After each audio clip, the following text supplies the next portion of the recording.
Voilà. Tu peux dire le sujet. L'objet de la poésie, ce n'est pas comme on le dit souvent, les rêves, les illusions ou les idées. C'est la sainte réalité donnée une fois pour toutes au centre de laquelle nous sommes placés. C'est tout cela qui nous regarde et que nous regardons. Écrit Paul Claudel. Que pensez-vous de cette définition de la poésie? Ok. Alors, j'ai pris ce type de sujet, c'est vrai, tout à l'heure, j'ai aimé quand Amina dit est-ce que vous écrivez un livre? Voilà, c'est juste pour vous dire que souvent vous avez affaire à des sujets aussi longs, mais qui, au finish, en réalité, si vous savez les analyser dans leur quintessence, sont plus abordables en réalité que les sujets qui paraissent les plus courts. Voyez. Alors, le sujet tel que c'est libellé, c'est juste que l'auteur apporte des précisions et quelque part même il se répète une façon d'insister sur tel ou tel aspect, c'est ça qui fait la longueur du sujet. Mais en réalité, ça peut se ramener à une courte reformulation. Alors, on suppose qu'on a lu et relu le sujet et qu'on en a délimité, comme je le disais, les différentes parties. La première partie qui consiste en l'opinion ici qui est émise par Paul Claudel. Donc, c'est une opinion, c'est l'avis de Paul Claudel qui dit que la poésie, ce n'est pas ceci, c'est cela. Et tout de suite, c'est important de tenir compte de la négation qu'on trouve ici. Donc, ce n'est pas. Donc, ça veut dire qu'il y a déjà une thèse qui est écartée et une autre thèse qui est soutenue.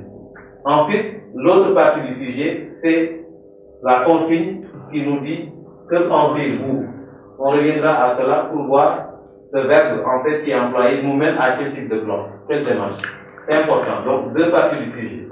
Alors, si maintenant, il faut analyser le sujet, on s'en remet maintenant à la pensée de Paul Claudel. Donc, qui dit que l'objet de la poésie, ce n'est pas les rêves. Donc, voyez ce que je disais tout à l'heure, comme il dit là, quand il apporte cette précision, comme on le dit. Voyez, les virgules qui fonctionnent ici comme des parenthèses. Donc, ceci, on peut mettre ça en parenthèse ou entre crochets.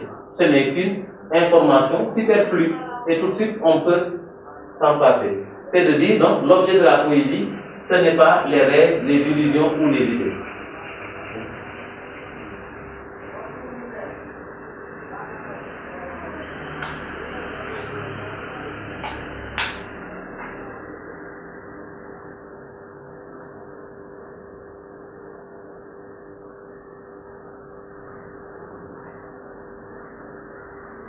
Voilà, donc comprendre ici la thèse que l'auteur écarte et la thèse qu'il défend, qu'il soutient. Alors, nous allons maintenant nous attaquer, comme on l'a dit tout à l'heure, à l'analyse du sujet en tant que tel. On peut, si l'on veut bien, à commencer par souligner les termes ou expressions claires. Donc on retiendrait l'objet de la poésie, l'expression. Les rêves, les illusions, les idées. La sainte réalité, bon, donnée une fois pour toutes, peut-être, disons, on peut plus ou moins en tenir compte, donner une fois pour toutes, ça peut nous servir, donc au centre de laquelle nous sommes placés.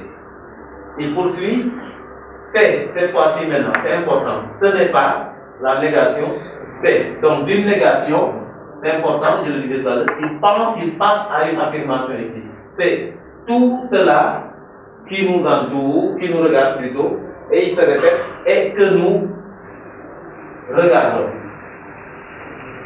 Finalement, c'est beaucoup d'aspects du sujet qui sont importants, mais nous verrons comment créer un peu un condensé de la pensée de Claudel.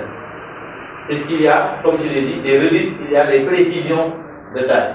Alors, lorsque nous nous sommes attaqués aux termes ou expressions clés du sujet, maintenant, on peut revenir, ou bien plutôt on peut attaquer notre démarche. C'est-à-dire de commencer par voir quel est le thème général du sujet, quel est son domaine d'application. C'est la poésie. Donc, aussi, subtilement, donc on met la poésie. Aussi banalement que cela puisse paraître, on le fait. Ensuite, autre étape, le thème plus précis, c'est-à-dire, comme on dit, le thème particulier. Alors, ça veut dire, au sujet de la poésie, permettez-moi la répétition, de quoi est-il question? Quel aspect de la poésie est abordé ici? fonction, on peut être plus précis. Le but. Quel terme doit nous aider à voir? C'est le terme objet. Alors, ici, dans objet, on penserait à quoi? Le but de la poésie. Le but, quand tu dis but déjà, une finalité. L'utilité. L'utilité, on peut peut-être, dans un premier temps, penser à la notion de contenu du poésie. Mais si on garde le terme objet, on peut mettre ici objet de la poésie, disons le contenu de la poésie ou bien le fondement. Ça dit c'est ce sur quoi la poésie se base en réalité. Mais je comprends tout à fait quand tu dis but, c'est dans le sens, si on voit Amina, de préoccupation. Je l'accepte, mais je voulais qu'on creuse encore. Donc, dans le sens plutôt de préoccupation. C'est ce qui est appelé but, finalité. Donc,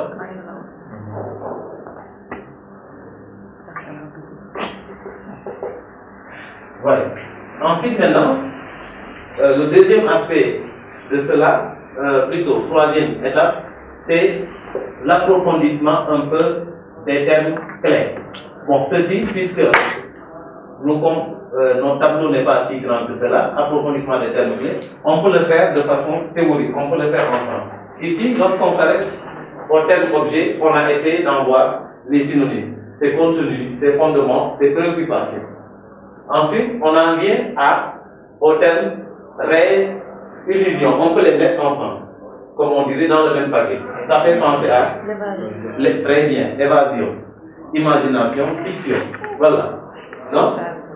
Alors, ensuite maintenant, le terme idée. Ah, vous êtes en classe de philosophie. Quand on dit ici les idées, c'est au sens figuré, rappelez-vous ce que je vous disais au début. C'est pas le sens premier peut-être en tant que tel ici, pensons un peu à une connotation. Quand on dit les idées, ou bien même si vous voulez, prenons le sens premier du mot pour en arriver ici au sens que ça devait avoir.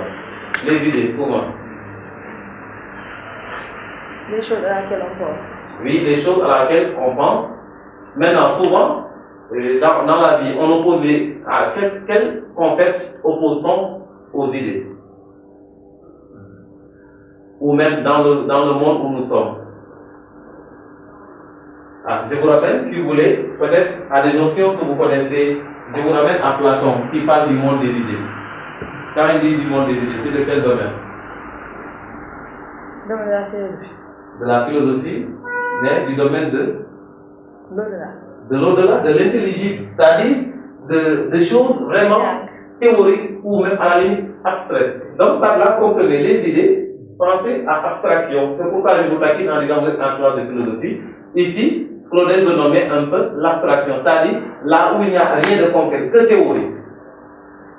Le domaine des idées, c'est le domaine où, comme vous l'avez dit, on ne fait que penser, on élabore des pensées, mais tout cela n'est que théorie, donc n'est qu'abstraction. Et du coup, vous voyez, vous rapprochez cela de ce que vous avez dit tout à l'heure. Évasion. Quand on s'évade, comme on dit, on est dans les idées, ça veut dire on est dans l'irréalité, dans l'immatériel, on est dans l'abstraction. On se comprend même. Voilà. On se comprend. Donc l'irréalité, l'immatériel, l'abstraction, c'est ça. Tout sauf en tout cas le concret. Donc c'est tout à fait le contraire du concret. Comme aujourd'hui, pour opposer la littérature et la science, pour les scientifiques, on traite un peu la littérature de théorie, de quelque chose d'inutile, de bavardage inutile, donc d'abstraction. Et on veut, évidemment, plutôt, on pense que la science est du domaine du concret et du domaine du tangible. Vous me suivez un peu. Donc c'est cela qui apparaît ici. Donc, rêve, illusion, on a retenu évasion. Donc, rêverie, rêvasserie comme on aurait dit, fiction, etc. Les idées, c'est du domaine on peut penser à l'abstraction, l'immatériel. Maintenant, l'auteur dit la sainte réalité. On sait ce que c'est qu'une réalité, mais quand il applique ici le terme sainte, pourtant, c'est un mot qui appartient à quel domaine? Le terme saint, il appartient aux religieux. L'auteur l'emploie ici, donc, vous voyez qu'il l'emploie dans un sens figuré, métaphorique. Mais quand même, on peut prendre le sens comme tel du mot. Saint ou saint, ça veut dire. Ce qui est saint, c'est ce qui est ça. Ce qui est saint. C'est-à-dire, c'est le domaine de la religion. C'est ce qui est sacré. Exact. Donc ici, ce qui est saint, c'est ce qui est sacré. Mais on peut penser également, du point de vue humainement parlant, c'est ce qui est vertueux, ce qui relève de la vertu. Vous comprenez un peu, en réalité. Donc ce qui est pire.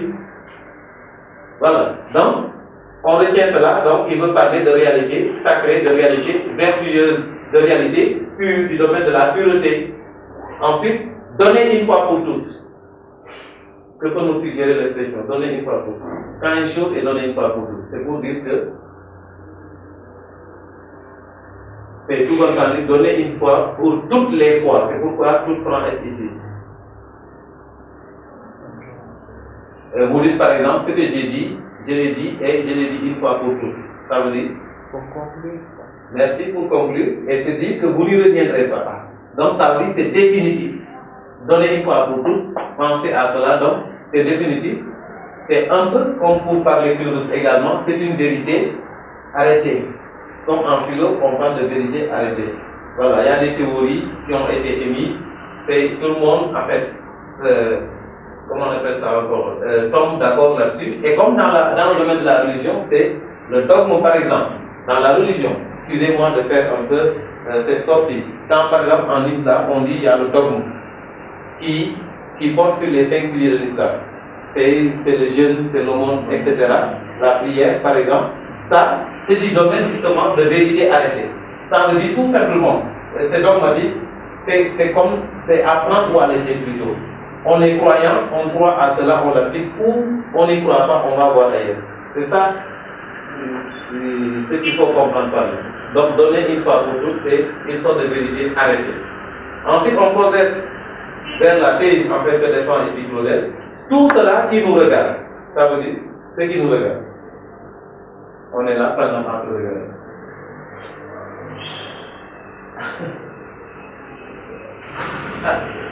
À supposer que les murs ici ont des yeux, nous regardent, c'est quoi? C'est notre monde. Hein? Notre univers. Notre monde actuel. Oui, notre monde, oui. Notre univers, oui. Donc le monde dans lequel nous venons, l'univers dans lequel nous vivons, mais celui qui nous concerne le plus immédiatement, c'est notre cadre de vie, notre environnement. Et il a précisé donc, qui nous regarde et que nous regardons. Donc ça veut dire, c'est notre cadre de vie, notre environnement. Nous vivons dans cela. C'est cela. Aujourd'hui, notre environnement, c'est le studio. Nous sommes là à regarder les murs, et si les murs avaient des yeux, ils nous regarderaient. Donc c'est ce que Claudel veut dire. Donc, on a creusé les termes expressions clés. On peut revenir après, reformuler. Donc, l'approfondissement des termes clés, c'est parce qu'il n'y a pas d'espace pour la part. Mais au bouillon, il faut s'atteler à le faire. Ensuite, donc, on peut chercher, comme on l'a dit tout à l'heure, à montrer qu'on a compris, à s'approprier la pensée en reformulant. Très rapidement, Claudel a voulu dire tout simplement, la poésie, par exemple, n'a pas pour préoccupation. Et la poésie se base sur les choses réelles de la vie. Oui, donc, disons, la poésie n'a pas pour préoccupation, si vous voulez, l'évasion et l'abstraction, vous voyez, mais elle se base plutôt sur les choses réelles, en fait, donc la réalité, exactement. La réalité, pas n'importe quelle, la réalité sacrée et définitive, c'est-à-dire la réalité arrêtée. La réalité, et sur notre environnement. Donc, en plus simple, on peut dire aussi, une recommandation plus simple, comme la poésie se fonde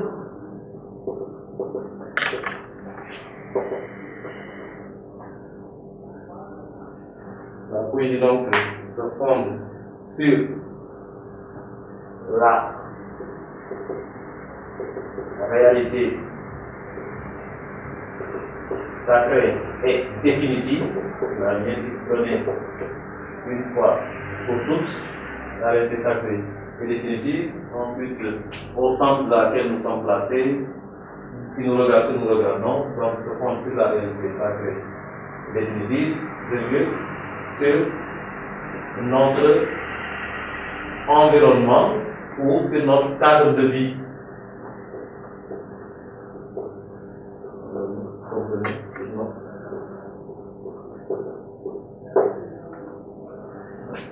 C'est un peu ce que nous avons vu tout à l'heure, quand je vous parlais de Plantelet. Donc juste pour dire que la poésie ne relève pas du domaine de l'abstraction. de l'évasion, du domaine de l'imaginaire, la poésie peint la réalité. La poésie est le reflet du vécu de l'homme. C'est ça, l'environnement, c'est notre vécu. Il faut comprendre.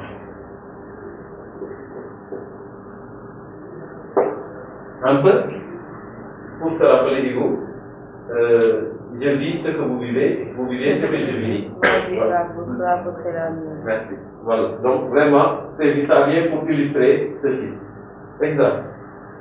Donc, si on le comprend comme tel, on peut retenir que la poésie est l'expression de notre vécu.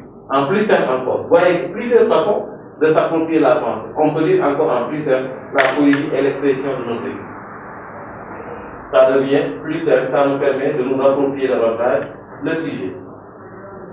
Alors maintenant, comme problématique, on peut se poser une question qui nous permet ici de soulever l'intérêt du sujet pour mieux l'aborder.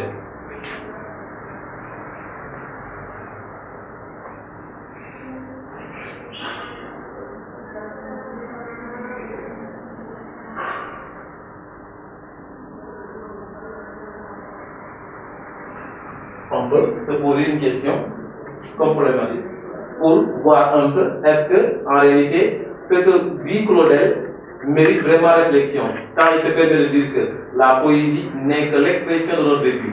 Quelles questions peuvent surgir pour nous permettre d'analyser le sujet pour en montrer l'intérêt véritable? Parce que nous avons fait un cours sur la poésie. Le cours que nous avons fait nous permet d'aller au-delà de l'idée que la poésie n'est que réalité. On a abordé la poésie sous d'autres aspects. Alors, en fonction de cela, on peut se poser des questions. On peut bien se demander. Est-ce que la poésie est l'expression? Oui. L'expression de notre vécu. Oui, si la poésie est exclusivement l'expression de notre vécu. Voyez, donc la poésie, on peut dire, pour reprendre ce que j'ai dit, est-elle seulement ou bien est-elle uniquement ou exclusivement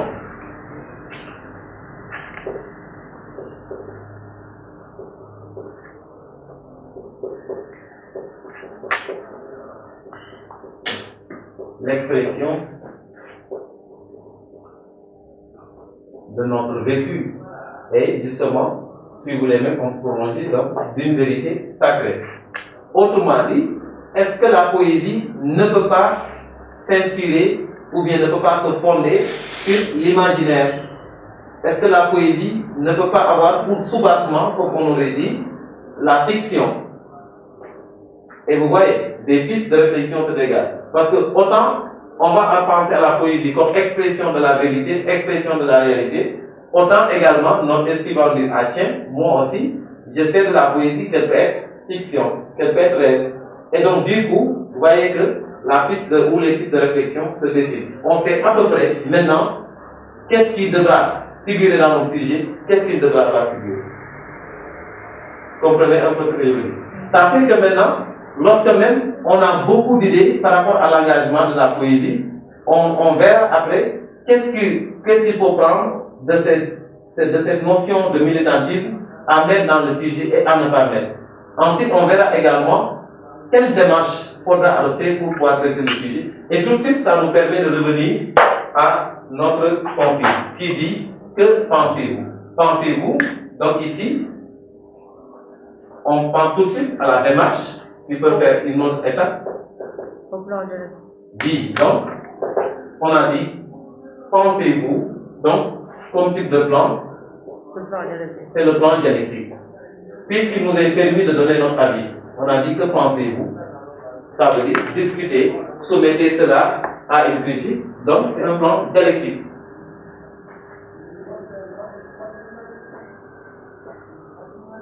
Et on sait que ce type de plan, c'est l'approche thèse, antithèse et synthèse.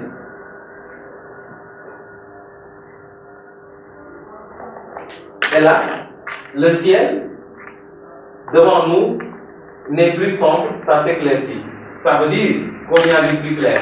On a balisé les pistes qui mènent à pouvoir traiter le sujet. On s'est même approprié la pensée de Claudel. L'idée n'est plus seulement l'idée de Paul Claudel, on en a fait une autre, on peut en faire ce que l'on veut mais selon une démarche bien indiquée par le sujet, une démarche ici, critique.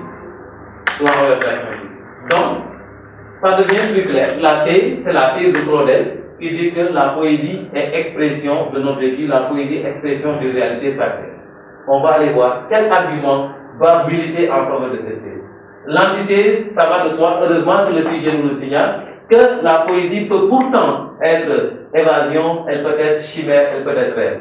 On va tout de suite convoquer des arguments qui nous parlent de la poésie comme rêverie, de la poésie comme fiction, de la poésie comme domaine de l'immatériel. Ça devient l'antithèse.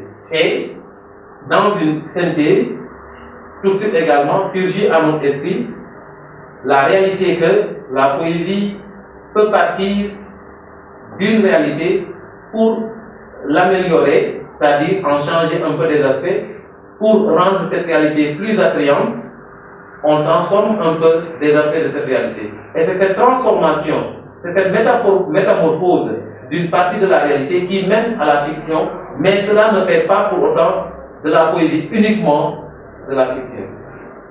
Ça devient la position qui concilie. Et ça devient clair. Avec ça, on ne peut pas se permettre de faire déjà un autre sujet. On ne peut pas se permettre de traiter autre chose que ce que le sujet a demandé. On ne peut pas se permettre de traiter le sujet à moitié. On traitera, comme je l'ai dit la dernière fois, le sujet, rien que le sujet, pour le sujet. Revenez un peu. De là, maintenant, on peut tranquillement voguer vers une introduction. Ensuite, revenir au plan, en mettre un peu les contenus, mettre le contenu de la thèse et voir 2 ou 3 arguments, mettre le contenu de l'antithèse, voir 2 ou 3 arguments, mettre le contenu de la synthèse, sûrement qui sera sous forme d'un argument, au maximum 2. Et le mérite maintenant de ceci, je reviens là-dessus, vous me direz donc pourquoi tout ce travail, non seulement pour vous permettre de comprendre le sujet, mais lorsque vous avez fait ce travail, là, le thème général doit vous mener à pouvoir construire un prétexte. Ça veut dire tout de suite que votre prétexte portera sur la poésie, mais de façon générale.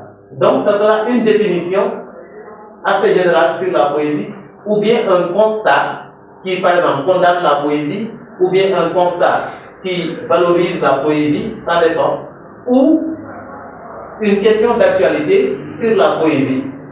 Et donc, vous approchez, comme on dit, vous approchez cela, le prétexte c'est l'approche. C'est-à-dire c'est le chemin par lequel on passe pour pouvoir arriver au sujet. Et donc, lorsque vous avez campé le thème général, vous saurez que votre poésie votre prétexte doit porter sur la poésie de façon générale. Ensuite, maintenant, le thème précis, thème particulier, doit pouvoir vous mener à l'exposition du sujet. Exposition du sujet qui est la deuxième partie de l'introduction. Là, on est dans l'introduction avec la première partie de prétexte. Là, ça nous mène toujours, ça nous garde dans le sujet. La deuxième partie, exposition du sujet. Et là, maintenant, on a le choix, soit à reprendre le sujet ou à le reformuler. Et je donne un conseil, dans le cadre d'un sujet aussi long, vouloir reprendre le sujet, tout le sujet, vous fait perdre du temps, et cela allonge votre introduction, ça peut lasser votre correcteur, ça peut le fâcher. Donc autant s'en tenir à la reformulation qui a écouté le sujet. On se comprend. Et donc vous mettez la reformulation ici également, qui porte sur le thème précis du sujet. Vous avez donc la deuxième partie de votre introduction.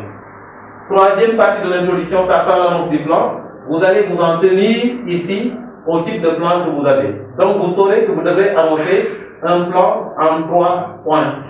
Un plan en 3 parties.